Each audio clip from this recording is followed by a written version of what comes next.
Today is October 23rd, 2023. It has occurred to me that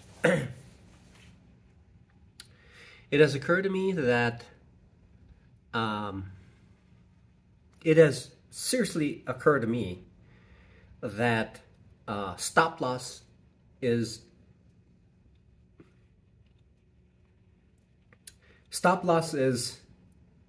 the most important thing in my trading.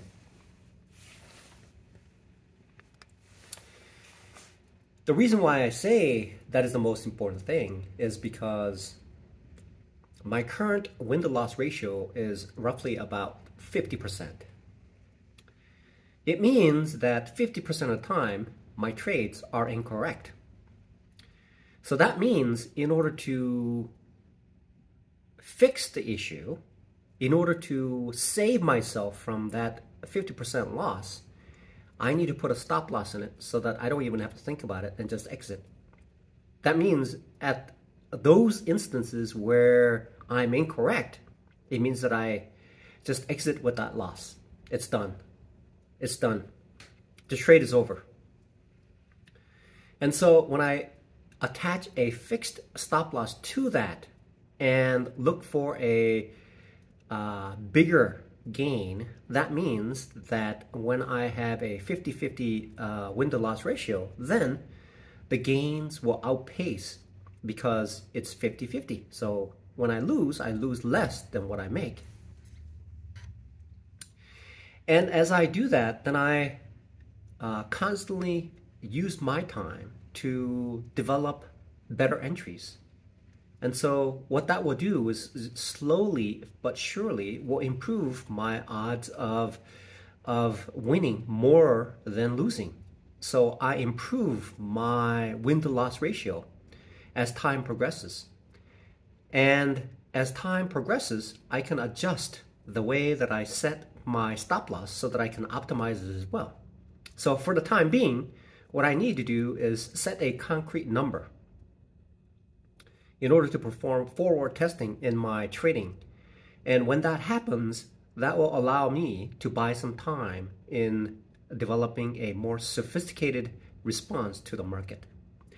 Today, the reason why I failed the FTMO 10K challenge, despite the fact that this morning I had like $440 in excess of the max limit loss, which is, and essentially the first three trades is just drew down the whole roughly about $450 within the first three trades, because I was ill prepared to place the stop loss for the Tesla trade as well as the two meta trades, and those two trades essentially just wiped out the essentially that's what happens when 100 shares are traded and these stocks move like $1 in like a minute or two, and that's what happened.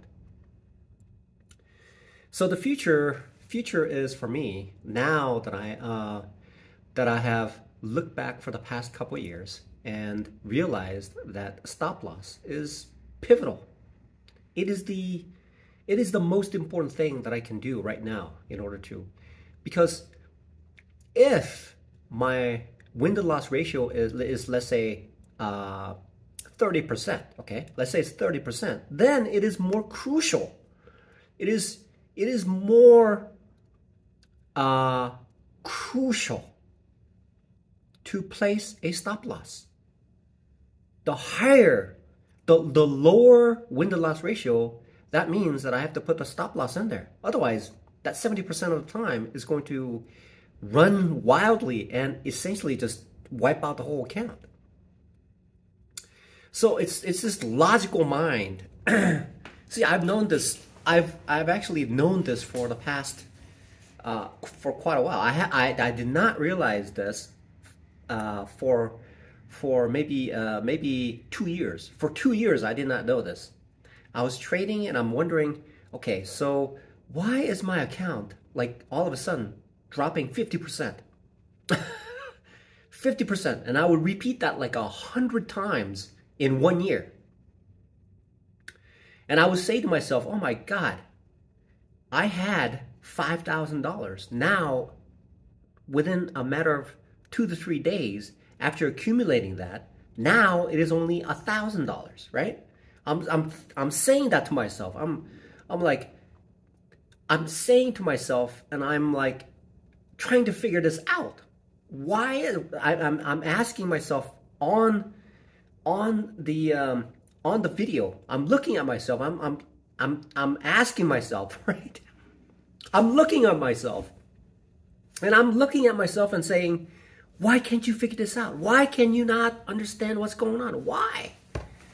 Somehow in the past, it just never occurred to me. It's a multi-dimensional issue. It's a dimension that I was unable to grasp. It was a dimension where I could not enter into. It's like being a two-dimensional individual and looking, and the solution was on a three-dimensional level. And that three-dimensional level was unattainable until just recently. And as I started to utilize the stop loss, I realized that when I place the stop loss, I don't even have to think about it. I don't even have to worry about whether it's going to drop. It's just going to just do it. And I may, when I get stopped out, I may like, oh my God, why did it stop out and just fly up there, right? Why did it just stop loss and then started to come back up, right? I would be very, very upset because the market would take the stop loss and then just shoot up in the direction of the thesis that I had. And then I would fret. And then a little bit later, it would just tank. And then I'm thinking to myself, oh my God, I saved so much just based on that trade. So the right way, see, it's so difficult to convince myself. I didn't realize this. And then when I wake up in the morning and I would like place a trade, I just neglect it, even though it is so pivotal right now, more so than later on when my win-to-loss ratio is higher. If my win-to-loss ratio is higher, then I could adjust my stop loss such that it is able to accommodate a wider swing because I have a greater percentage of win-to-loss ratio, right? And that may also enhance the odds, the win-to-loss ratio anyway. So I heard from a professional day trader, and he says he has never met a successful day trader. He has never met a very good day trader who is also not a very good stop loss, who doesn't utilize the stop loss well. That's what he says. So it goes hand in hand. Okay, like one of that young man who made $10 million 1 year. I mean, he had the piano curve was like dip, dip, dip, dip, dip, small dips. That's what I mean. He's using the stop loss. He's just using the stop loss, and then boom, that's what's going on. So I need to be, I need to be more cognizant. I have now proven to myself. Okay, I have proof now. I have proof. I have concrete proof that stop loss is essential in my day trading. Without it, just like what happened today, it'll just wipe out my, because when I'm trading like Meta or Tesla, it'll just essentially wipe out any gains or whatever the capital that I have, because it'll do wild swings this way or that way, and it could be going against my thesis, and that will happen currently at 50% of the time. That means that when it swings like that, when a stock is like Tesla and Meta, it's going to move like $1 or $2 instantly. But what it will do is it'll go down like 70 or 80 cents times 100, which is essentially about $80.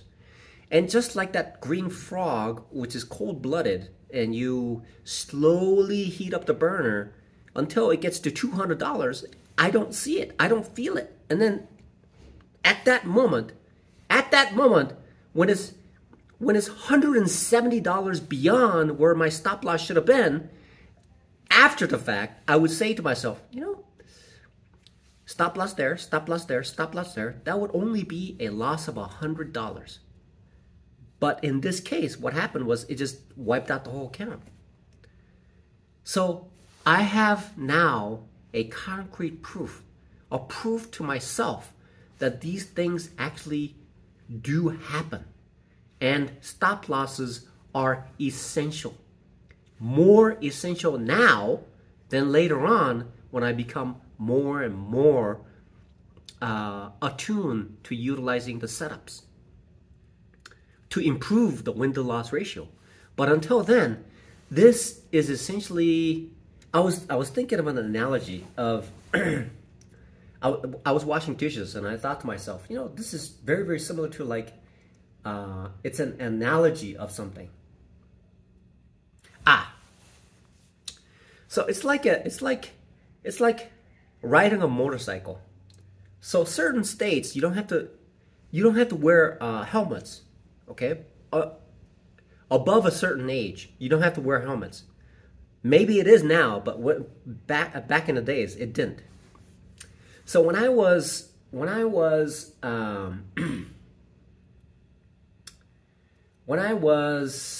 I believe I was like 18 or 19 years old. I was 18 or 19 years old, and I had this Honda 250, and I used it to go clean grocery stores. So I would get in at night and then come out early in the morning. But for some reason, this store was maybe 4 miles away. And so, luckily for me, I had this helmet on. And as I was riding my bicycle early in the morning, and the sky was still filled with stars. Now my eyesight is poor, so I can't even see the stars. But when I was younger, at that age, 30 years ago, more than 30 years ago, my eyesight was good enough for me to see the stars.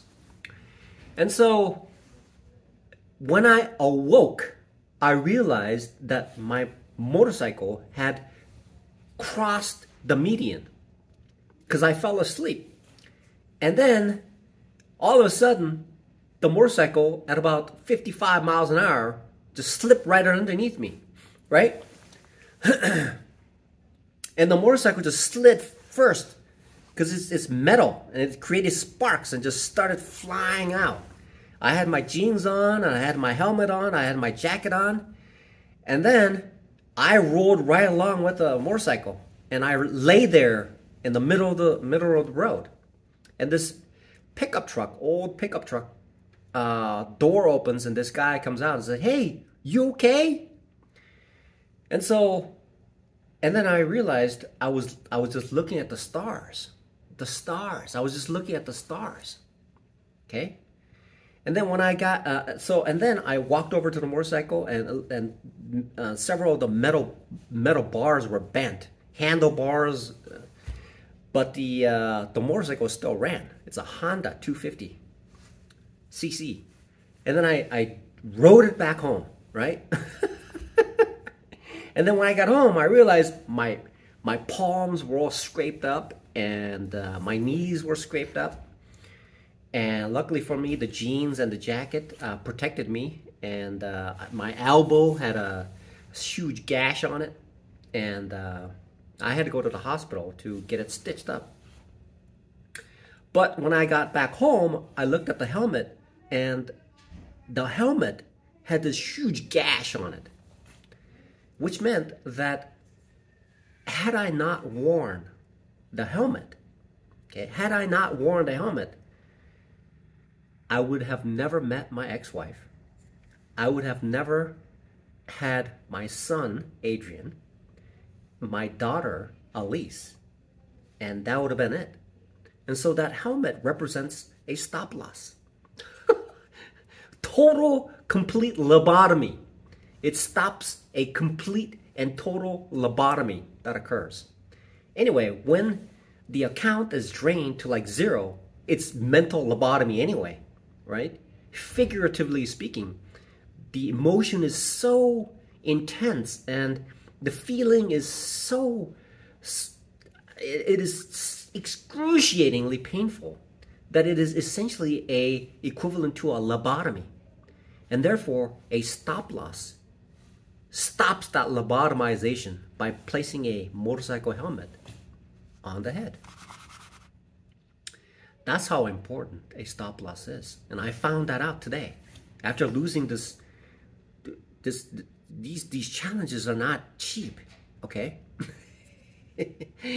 I must have done, how many did I do? I have a record of it. And I'm keeping track of it, how many challenges that I do before I become successful, okay? So it's a protection against lobotomy.